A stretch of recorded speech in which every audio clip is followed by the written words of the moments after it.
எந்நன்றி கொன்றாருக்கும் ஓய்வுண்டாம் ஓய்வு இல்லை, செய் நன்றி கொன்ற மகற்கு. வணக்கம் நண்பர்களே, நான் உங்கள் தோழி சிவானிமூர்த்தி. இது ஆம் ரிதம் ஆஃப் லைஃப். இன்றைக்கி நம்ம இந்தியாவுடைய வெளியுறவு துறையை பற்றி தான் தெரிஞ்சுக்க போகிறோம். அதில் முக்கியமான ஒரு கண்ட்ரியை பற்றி, எந்த ஒரு கண்ட்ரி உருவாகவே கூடாது அப்படின்றதில் இந்தியா ஓட் போட்டுச்சோ அந்த கண்ட்ரி இந்தியாவுக்கு எப்படி இப்போது இவ்வளோ நெருக்கமாக வந்து நிற்கிறாங்கன்றதை பற்றி தான் தெரிஞ்சுக்க போகிறோம். நான் வேறு எந்த கண்ட்ரியை பற்றியும் சொல்லலை, இஸ்ரேல். ஆமாம், இஸ்ரேலுக்கும் இந்தியாவுக்கும் உள்ள உறவு அது எப்படி தொடங்குச்சு, அதை யாரெல்லாம் எதிர்த்தாங்க, இப்போ அது என்ன நிலையில் இருக்குது, அதை பற்றி தான் தெரிஞ்சுக்க போகிறோம். வாங்க தெரிஞ்சுக்கலாம். 1947 இந்தியாவுடைய சுதந்திரத்திற்கு பின்னாடி இந்தியா முதல்ல சந்தித்த ஒரு இன்டர்நேஷ்னல் ப்ராப்ளம் இல்லை இன்டர்நேஷ்னல் மேட்டர் அப்படின்ட்டு எடுத்துக்கிட்டிங்கன்னா, இஸ்ரேல் உருவாகிறதுக்கு ஆதரவு தெரிவிக்கிறவங்க இல்லை ஆதரவு தெரிவிக்காதவங்க, இந்த ஓட்டர் இதில் இந்தியா எந்த பக்கம் நிற்க போகுது அப்படின்ட்டு எல்லாரும் நகத்தை கடிச்சிட்டு யோசிச்சுட்டு இருந்த காலகட்டம் அது. அப்போது இந்தியாவுடைய முதன்மை தலைவர்களாக இருந்த காந்தி மற்றும் ஜவஹர்லால் நேரு இதற்கு எதிர்ப்பு தெரிவித்தாங்க. ஏன்னா ஆல்ரெடி இந்தியாவில் பார்ட்டிஷன் நடந்து பாகிஸ்தான் இந்தியா ரெண்டு பேரும் தனித்தனியாக பிரிஞ்சாங்க. அதே போலக்க பாலஸ்தீன் இஸ்ரேல் அப்படின்ட்டு பார்ட்டிஷன் நடக்கக்கூடாது அப்படின்றதற்கு அவங்க ஆதரவு தெரிவித்து இஸ்ரேல் உருவாகக்கூடாது அப்படின்றதுல ஸ்ட்ராங்காக இருந்தாங்க. இதற்கு ஆதாரமாக 1938 காந்தியோடைய ஹரிஜன் பத்திரிகையில் காந்தி என்ன சொல்லியிருக்கார் தெரியுமா? பாலஸ்தீன் அரேபியர்களுடையது, எப்படி இங்கிலாந்து ஆங்கிலேயர்களுக்கு சொந்தமானதோ அதே போலக்க பாலஸ்தீன் அரேபியர்களுக்கு சொந்தமானது அப்படின்றத தெளிவாக எழுதியிருக்காரு. அதே சமயம் காந்தியா இருக்கட்டும் நேருவா இருக்கட்டும், இந்தியா பார்ட்டிஷன் அப்போ எவ்வளோ ரத்தத்தை சிந்துச்சு அப்படின்றத அவங்களுக்கு தெரியும். இந்த ஒரு பயத்தினால இந்த நிலைமை வேற ஒரு நாட்டுக்கு வரக்கூடாது அப்படின்றதுல அவங்க ஆணித்தனமாக இருந்தாங்களாம். இது மட்டும் முழுமையான காரணம் கிடையாது. அப்போ ஜவஹர்லால் நேருவோடைய ஆலோசகராக இருந்த மௌலானா அப்துல் கலாம் என்ன சொல்லியிருக்காரு தெரியுமா? ஒருவேளை நீங்கள் இஸ்ரேலுக்கு ஆதரவாக இருந்தீங்க அப்படின்னா இந்தியாவில் உள்ள மைனாரிட்டி முஸ்லீம்ஸ் எல்லாரும் ஒன்று சேர்ந்து சண்டையிடுவாங்க, போரிடுவாங்க அப்படின்ட்டு அவர் சொல்லியிருக்காரு. இப்படி இருக்கும்போது தான் ஆல்பர்ட் ஐன்ஸ்டீன் கிட்ட இருந்து நேருக்கு ஒரு கடிதம் வருது, இஸ்ரேல் உருவாகிறதுக்கு சப்போர்ட் பண்ணுங்க அப்படின்ட்டு அவங்க கேட்டிருக்காங்க. ஆனால் இதை நேரு நிராகரிச்சிட்டாரு. 1948 இஸ்ரேல் உருவாச்சு. பல நாடுகளுக்கு அவங்க கடிதம் எழுதுறாங்க, நாங்க ஒரு புது நாடா உருவாகி இருக்கோம், இஸ்ரேலை நீங்க அங்கீகரிங்க அப்படின்ட்டு அவங்க கேட்டு ஒரு ரெக்வஸ்ட் லெட்டர் அனுப்பிச்சிருக்காங்க. இதற்கு இந்தியா பதில் அளிக்கல. இதன் பிற்பாடு 1950, அதாவது அந்த கடிதம் வந்து சுமார் 2 வருஷம் கழிச்சு ஒரு ஃபார்மாலிட்டிக்காக இந்தியா நாங்களும் உங்களை ரெகக்னைஸ் பண்றோம் அப்படின்ட்டு சொன்னாங்க. இது ஏன் அவங்க சொன்னாங்க தெரியுமா? இஸ்லாமிய நாடுகள் பலர் இஸ்ரேலை அங்கீகரிச்சதற்கு பிறகு மட்டும்தான் இந்தியா இஸ்ரேலை அங்கீகரிச்சது. இதை பற்றி வரலாற்று அறிஞர் PR குமாரசுவாமி என்ன எழுதியிருக்காரு தெரியுமா? இஸ்ரேலை இந்தியா அங்கீகரிக்கிறதுக்கு தாமதம் ஆனதற்கு பின்னாடி அரேபியர்கள் இருக்காங்க அப்படின்ட்டு தெளிவாக அவர் எழுதியிருக்காரு. ஏன் அப்படின்னா இந்தியாவுக்கும் அரேபியர்களுக்கும் உள்ள தொடர்பு அப்படி. எங்கே இஸ்ரேலை அங்கீகரிக்கிறதன் மூலமாக அரேபியர்களுடைய கோவத்திற்கு நம்ம ஆளாகிடுவோமோ அப்படின்ட்டு நேரு பயந்துட்டு இந்த செயலை செய்யறதுக்கு இவ்வளோ தாமதம் ஆகிருக்கு. 1962 முதல் முடிச்சு இடப்படுது. இந்தியாவுக்கும் சைனாவுக்கும் இடையே ஒரு மிகப்பெரிய போர் தொடங்குது. இந்த போரில் இந்தியா மிகப்பெரிய அடியை சந்திக்கிறாங்க. இதற்கு பல நாடுகள் கிட்டக்க அவங்க உதவி கேட்குறாங்க. ஆனால் எல்லா நாடுகளும் தன்னுடைய கதவை சாத்திடுச்சு. ஆனால் ஒரு நாடு மட்டும் உதவி செய்வதற்கு ரெடியாக வந்தாங்க, அவங்க இஸ்ரேல். அப்போ இஸ்ரேலோடைய பிரதம மந்திரியாக இருந்த டேவிட் பென் குரியன் என்ன சொல்லியிருக்காரு தெரியுமா?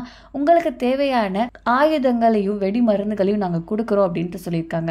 ஆனால் இந்தியா அதற்கு ஒரு நிபந்தனை விதிச்சாங்க. அது என்ன அப்படின்னா, உங்ககிட்ட இருந்து வர இந்த பொருட்களை நாங்கள் அக்செப்ட் பண்ணிக்கிறோம், ஆனால் இதை கொண்டு வர கப்பலில் உங்கள் கொடி உங்களுடைய சம்பந்தமாக அதை நீங்கள் தான் கொடுக்குறீங்க அப்படின்ட்டு வெளிநாடுகளுக்கு தெரியக்கூடாது அப்படின்ட்டு சொல்லியிருக்காங்க. இதை எப்படி ஒரு நாடு அக்செப்ட் பண்ணும்? ஸோ அவங்க அக்செப்ட் பண்ணல. அவங்க என்ன சொன்னாங்கன்னா, உங்கள் நிலைமை எனக்கு புரியுது, ஆனால் எங்களால் உங்களுக்கு சப்போர்ட் பண்ண முடியாது அப்படின்ட்டாங்க. இதை தொடர்ந்து இந்தியாவுக்கு வர வழியே இல்லைன்ற பட்சத்தில் இந்தியா இந்த ஆஃபரை அக்செப்ட் பண்ணிக்குது. இஸ்ரேலுக்கும் இந்தியாவுக்குமான முதல் உறவு இதுதான்.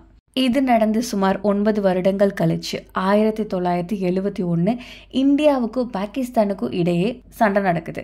அப்போ US என்ன பண்ணாங்கன்னா, பாகிஸ்தானுக்கு சப்போர்ட்டிவா இருந்தாங்க. இந்தியாவுக்கு யாருமே சப்போர்ட் பண்ண வரல. அகெயின் ஒருத்தரை தவிர இஸ்ரேல். இந்த போர் எதற்காக நடந்தது அப்படின்ட்டு உற்று கவனிச்சிங்கன்னா அகெயின் பார்ட்டிஷன் தான். இந்தியாவுக்குள்ள உள்ள பங்களாதேஷ் இருக்கு இல்லையா, அதை பாகிஸ்தான் ஆக்கிரமிச்சுட்டு இருந்தாங்க. பங்களாதேஷை விடுவிக்கிறது தான் இந்தியாவுடைய குறிக்கோளாக இருந்துச்சு. அப்போ இஸ்ரேல் கிட்டக்க அவங்க உதவி கேட்டிருக்காங்க, இஸ்ரேலும் உதவி பண்ணுச்சு. ஆனால் இதில் முக்கியமான விஷயம் என்னன்னா, இஸ்ரேல் ஆல்ரெடி ஒரு நெருக்கடியை சந்திச்சுட்டு இருந்த அந்த காலகட்டத்திலையும் இந்தியாவுக்கு உதவி செய்வதற்கு அவங்க சிரிச்ச முகத்தோட வந்தாங்க. இதை பத்தி ஃபேமஸ் ஹிஸ்டோரியனான ஸ்ரீநாத் ராகவன் என்ன எழுதியிருக்கார் தெரியுமா?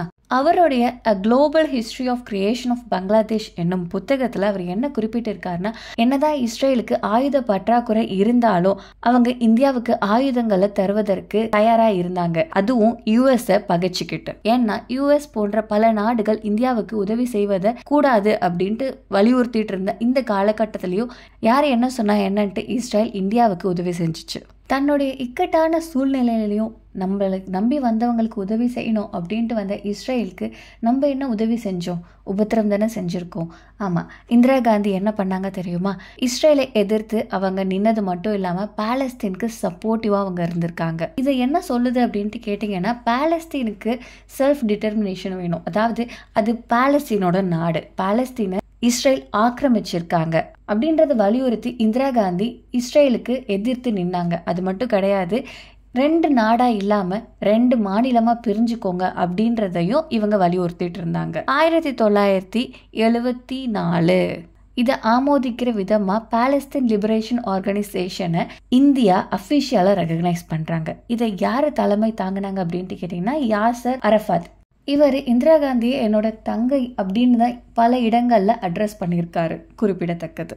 இந்தியாவிலேருந்து பாலஸ்தீனுக்கு, பாலஸ்தீன்லேருந்து இந்தியாவுக்கு அடிக்கடி போயிட்டும் வந்திருக்காங்க. இது இந்தியாவுக்கும் பாலஸ்தீனுக்கும் இடையேயான பொலிட்டிக்கல் அண்ட் டிப்ளமேட்டிக்கல் டையை ஸ்ட்ராங் பண்ணியிருக்கு. இதை தொடர்ந்து 1975 இந்தியாவில் உள்ள நியூடெல்லியில் பாலஸ்தீனுடைய எம்பசி திறக்கப்படுது.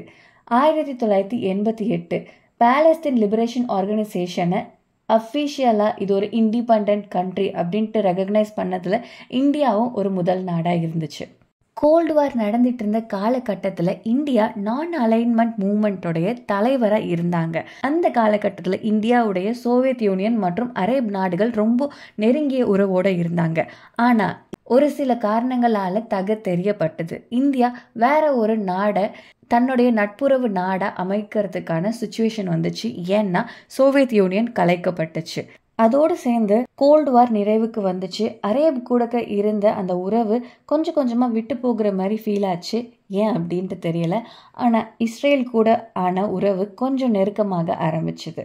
இரண்டாவது காரணம், ஈராக்கை குவைத் ஆக்கிரமிப்பு செஞ்சது. 1990 இந்த நிகழ்வு நடக்கும்போது பாலஸ்தீன் லிபரேஷன் ஆர்கனைசேஷன் இருக்காங்க இல்லையா, அவங்க ஈராக்குக்கு சப்போர்ட்டா இருந்திருக்காங்க. இதுல பெரிய அதிர்ச்சி என்ன அப்படின்னா, பாலஸ்தீன்ல பிரச்சனை நடக்கும்போது குவைத் தான் பாலஸ்தீனுக்கு சப்போர்ட் பண்ணியிருக்கு இஸ்ரேலை எதிர்த்து, பண ரீதியாகவும் இருக்கட்டும் அரசியல் ரீதியாகவும் இருக்கட்டும். ஆனா இப்போ குவைத் ஒரு இக்கட்டான சுச்சுவேஷனுக்கு தள்ளப்பட்டதற்கு பின்னாடி பாலஸ்தீன் இருக்கிறது பல நாடுகளுக்கு பாலஸ்தீன் மேல அதிருப்தியை ஏற்படுத்துச்சு, இந்தியாவுக்கும் சேர்த்துதான். இதை தொடர்ந்து 4 லட்சத்துக்கும் அதிகமான பாலஸ்தீனர்கள் கல்ஃப் நாடுகள்ல இருந்து வெளியேற்றப்பட்டாங்க.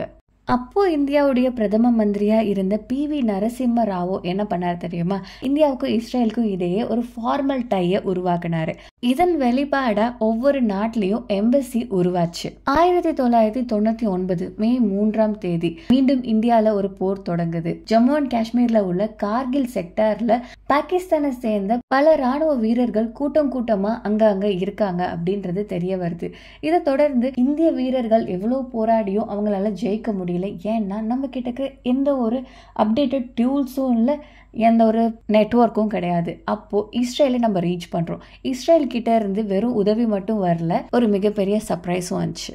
1998 இந்தியா நியூக்ளியர் வெப்பனை தயாரிச்சதை தெரிஞ்சு பல நாடுகள் இதை எதிர்த்தாங்க, முக்கியமா US.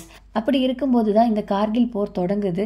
இந்த கார்கில் போர்ல இந்தியாவுக்கு உதவி செய்யக்கூடாது அப்படின்ட்டு பல நாடுகள் இருந்துச்சு. ஒரு நாடு மட்டும் இந்தியாவுக்கு உதவி செய்யறதுக்கு வந்துச்சு, அதுதான் இஸ்ரேல். அவங்க இந்தியாவுக்கு தேவையான மோட்டார்ஸ், வெடிமருந்து, லேசர் கைட் பண்ணக்கூடிய மிசைல்ஸ் போன்ற பல சாதனங்களை கொடுத்தாங்க, ஃபைட்டர் ஜெட் இன்க்ளூடட். இஸ்ரேலுடைய நெருங்கிய நண்பராக இருந்த யுஎஸ் என்ன பண்ணுச்சு தெரியுமா? இஸ்ரேல் நீ இந்தியாவுக்கு சப்போர்ட் பண்ணக்கூடாது அப்படின்ட்டு அவங்க ஸ்ட்ரிக்டாக சொன்னாங்க. ஆனால் இஸ்ரேல் இல்லை நான் சப்போர்ட் பண்ணுவேன் அப்படின்ட்டு சொல்லும்போது, சரி நீ சப்போர்ட் பண்ணிக்கோ, ஆனால் உன்னோட உதவியை கொஞ்சம் தாமதமாக கொடு அப்படின்ட்டு சொன்னாங்க. என்னதான் அவங்க எதிர்த்தாலும், எத்தனை பேர் அவங்கள தடுத்தாலும், இஸ்ரேல் சொன்னபடியே சொன்ன டைமுக்கு நமக்கு ஆயுதங்களை கொண்டு வந்து சேர்த்தாங்க. அது மட்டும் கிடையாது, இஸ்ரேலோடைய மிலிட்டரி சேட்டிலைட்டில் கேப்சர் ஆன ஃபோட்டோகிராஃப்ஸில் பாகிஸ்தானி ஆர்மி எங்கெங்கெல்லாம் ஒளிஞ்சிருக்காங்க அப்படின்ற புகைப்பட ஆவணத்தையும் இந்தியாவுக்கு அவங்க பகிர்ந்தாங்க. இதற்கு பிறகு ரெஸ்ட் இஸ் ஹிஸ்ட்ரி. உங்கள் எல்லாத்துக்கும் தெரிஞ்சிருக்கும், இந்தியாவுக்கும் இஸ்ரேலுக்குமான உறவு மிக மிக வலுவடைஞ்சிட்டே வந்தது. அது இன்னமும் வலுவடைஞ்சிட்டே தான் போயிட்டுருக்கு. உதாரணம் ஆப்ரேஷன் சிந்தூர். நான் உங்கள் தோழி சிவானி மூர்த்தி. இது ஓம் ரிதம் ஆஃப் லைஃப். நன்றி, வணக்கம், வாழ்க வளமுடன், ஜெய்ஹிந்த்.